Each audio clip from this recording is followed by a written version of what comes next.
Hello,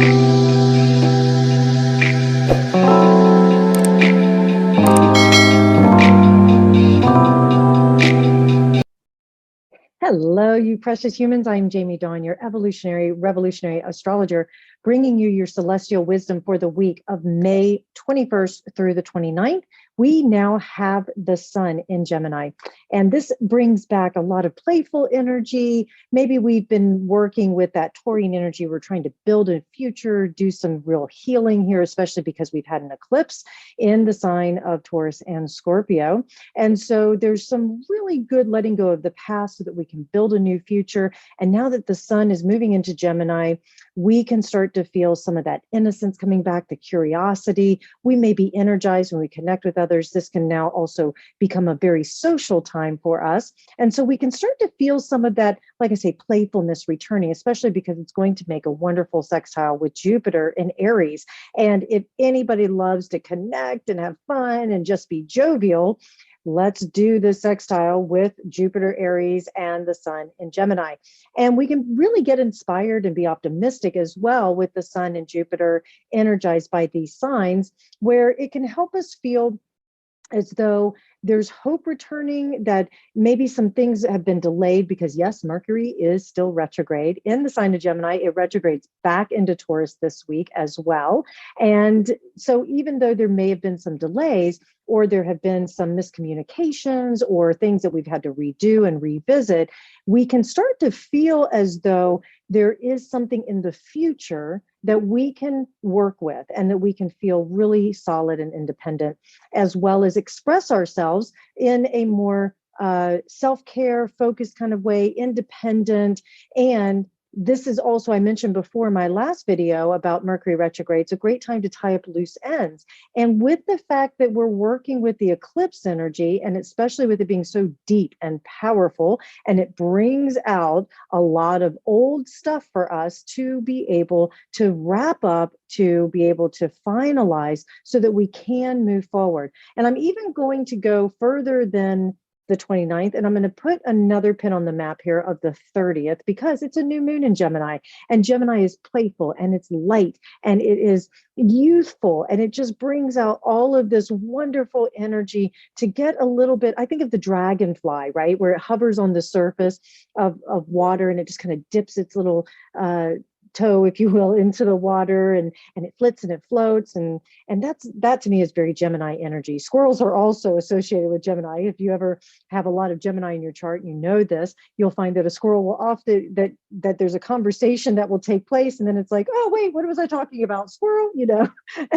And so there's all kinds of activity that happens with that Gemini energy. That's why it's associated with that squirrel, because it has, I'll say, a lot of ADHD, if you will. And if you notice, I kind of have that going on right now as I'm channeling this Gemini energy. But let me put another pin on the map, as Mercury is retrograding back into Taurus.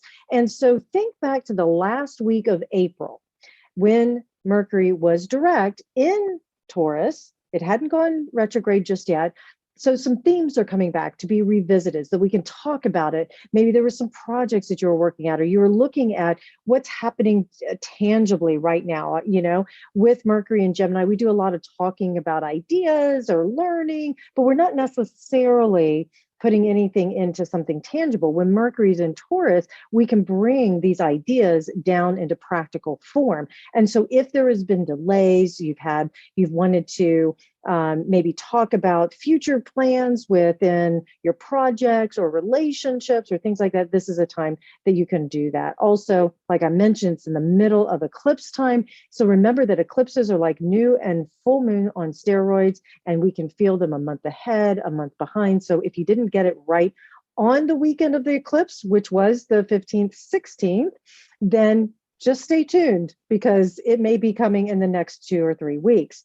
Now, the other thing that we can do with this Mercury retrograding back into Taurus, as we revisit some of the conversations that maybe we put on the back burner because we're like, I'm not ready to have that information revealed or have that conversation. Now we can bring it back and we can remind ourselves that our words can harm or heal. Now, remember, Taurus is a very friendly, warm sign as well, and it wants to have security and loyalty. So those may be some themes that you talk about. It's like, how do I secure my role here at this job? Or how do I secure my family? Or how do I secure myself in this relationship? So those are the kind of themes that may pop up for you. It just depends on the individual. As I mentioned, Jupiter now in Aries, we're much more self-focused. This is where self-care is also really important. And we also look at, where did we compromise what we should have put boundaries around? Where do we compromise where we should have been more assertive, right? Instead of looking at this from, okay, I'll give in to your idea, or I'll go with the flow, which I understand going with the flow is important, but this is also with Jupiter and Aries where we look at where I need to be more assertive, and now I'm ready. We can also be much more focused on our individual ideas, and we work with courage. We find greater courage in the face of uncertainty. You know, it's interesting. I want to show it. Do I have it? I don't have it handy. One of my staff, and thank you for those of you who are being so patient and flexible while I'm serving as staff director for the nonprofit, the Nine Gates Mystery School that I'm belonging to. But one of my staff members is into children's books. And this is so perfect for Mercury and Gemini and Sun in Gemini. And the book is If I Took a Chance. What if I took a chance? And it's all about this child who let the chance come to them and let it go away because they were too afraid. And then finally found the courage to say, you know what? The chance finally came back to me and I'm going to go for it. And my desire my courage to take this chance became greater than my fear of what might happen. And so often we do that in life, right? We worry so much about, what if we get hurt? What if it doesn't work out? What if I fail? It's a grand experiment. And you know what? From my view, I refuse to live with my heart closed. It takes so much more courage to live open-hearted, and it takes a lot of effort and a lot of energy to live in a closed-hearted space. So I offer this with Jupiter and Aries. We're going to be given opportunities and chances to take more risk, to have an increased optimism, to say, you know, fuck it, I'm just going to go for it and see what happens. And have, you know, I live my life now with no regrets. I've always been somebody who overthinks things, gets scared, protects, you know, all those things that we as humans do. And it served me. But you know what? I choose courage and love over fear. So there we go. Now, Wednesday, we have Mars moving into the sign of Aries, further energizing this energy about, you know, the assertiveness can turn to aggression, especially with Jupiter here. We can overdo things, but I'm going to give you the way in which we use Mars, especially in Aries, and that is channel the energy, that warrior spirit energy, the protective energy, into something that is of great benefit to yourself and to others. There's an increased drive and confidence that shows up here with Mars in Aries. And it can be buffered with this Mercury retrograde. So there's a gift here, because even though we feel this drive and confidence, and especially with Jupiter here, which expands things, with the Mercury retrograde, it can help us pull back just a little bit so we can take calculated risk.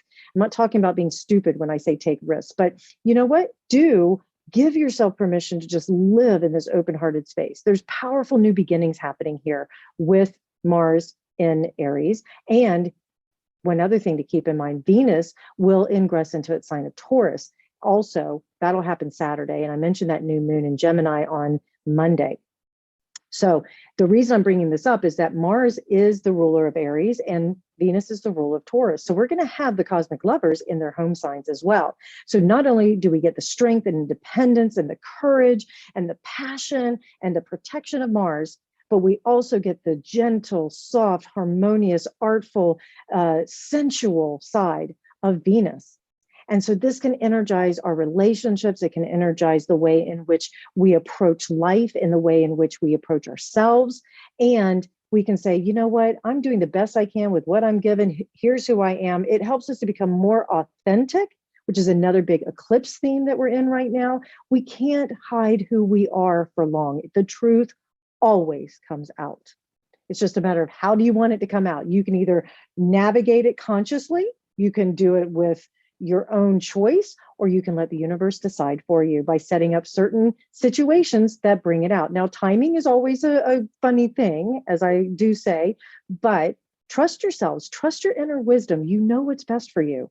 Another little pin on the map, Sunday, Mars and Jupiter canoodle. So we've got Mars, our passionate, your warrior spirit energy, canoodling with Jupiter, our planet of expansion, of growth, of optimism, of luck and fortune. This is where we can have this wonderful, passionate wisdom that comes out that we share. We have a lot of drive. We've got maybe extra energy to do certain things. There's this fierce need for independence, and we can bust through our self-imposed limitations that can take us to the next level. So if anybody feels as though you're hitting this glass ceiling, this is a beautiful time. Speak your truth, live your life, take the action in a positive way that is of benefit for yourself. And we can move forward, but we just want to be careful that we're not too hasty. And these new beginnings, because this comes right at the very setup of the new moon in Gemini, these new beginnings continue. And that now, as I mentioned, we've got that new moon in Gemini, that we can set these intentions to learn more about ourselves, to have more fun, to get lighter, to say, you know what, life is too short to not be fully in love. And I don't just mean that in a romantic way, in love with life. And this is the only moment we have. Enjoy it. Don't overthink it, because that is something that many of us will do. I'm guilty of it. I know. Venus, like I mentioned, ingresses into the sign of Taurus on Saturday. Now, as I mentioned, this weekend, we've got Venus and Mars in their home signs. We've got the new moon in Gemini. There's going to be an emphasis on loyalty is rewarded, and giving and receiving gifts that are practical, whether it's with our words. I love this for the 5 love languages. If you don't know that, learn your love language. Maybe it's a gift giver. Maybe you're the words of affirmation or quality time, physical touch. However that shows up for you, embody it. Get physical, cuddle, get comfortable. This is a beautiful time to allow yourself to have that routine set in as well. And when it comes to relationships, because Venus rules relationships and finances and values, we're going to be looking for that predictability. We want the security. We want the dependability that comes with all this Taurus energy. And that helps us feel really stabilized, because I don't know about you guys, but we have been through enough of this uncertainty. Granted, we can't control the future. We can't control making somebody want us, like us, whatever. But what we can do is we can ask for what we need, create a stable base, and test it, see who shows up, who's consistent. Do their words and actions line up? And if not, maybe it's time to have a conversation. Maybe it's time to cut ties. Think about this too. It's a new moon. New moons are great for setting intentions, but they're also good for cutting ties. We often think that full moons are for that, and they are. But at the same time, at a new moon, in order to create something new, you have to create space. So sometimes you have to clear things out. And with this being in the Gemini energy, it may be just clearing out the negative self-talk. It may be clearing out the friendships, because we are working with Gemini here. And Gemini loves to connect and have all these friends. There may be some friendships that are no longer serving. And in order for you to create new ones that are more reliable, more dependable, you may have to cut out the ones that are superficial, the ones that just don't feed the energy anymore. There's that saying, people come into your life for a reason, a season, a lifetime. And there may be some people that just exit, and it could be a natural thing, but it may also be by your own choice. These are some of the themes that are going to come up in the next week, maybe even 2 weeks. So pay attention to that. And one other pin on the map, and I'll do another video when I return, but we have Mercury going direct June 3rd. We're going to still be in shadow for a little bit while longer while it moves back out of Taurus and into Gemini again, but we'll have a chance to revisit some of these themes that are popping up this week. So I just want to put those pins on the map for you. Be conscious, stay awake. The reason I say that is We get to choose. That's the one thing that creates freedom for us. We do have a choice. We have a choice of how our attitude is. We have a choice about the actions we take. We have the choice about the words we use and the people that we associate with. So we have choices. If nothing else, I hope that gives you some hope, some optimism for what is coming. And I just want to offer one last little thing. If you are feeling anxious, worried, in doubt, all those negative fears, anger, because yes, we're dealing with Mars and Jupiter and Aries. There could be a lot of anger and insurgent and all of that. Channel it into something positive. Maybe you fight for a cause. Maybe you show up for somebody who needs a voice, fight for the underdog, or show the courage that maybe somebody else doesn't have. It's a great time for us to bond together. We've been working really hard as a society, as a community, to come together for a common cause. Let's not let this time of always there's uncertainty, always there's lack of control for certain things. Let's not let that divide us. Let's use that as a way of continuing to become better for ourselves so that we can show up better for others. And that when our time comes, that we can leave this planet and this place and people better than when we arrived. All right, you guys, I hope this video helps. Please like, subscribe, share, comment. Come find me at jamiedawn.com. I look forward to connecting with you. Have a great week.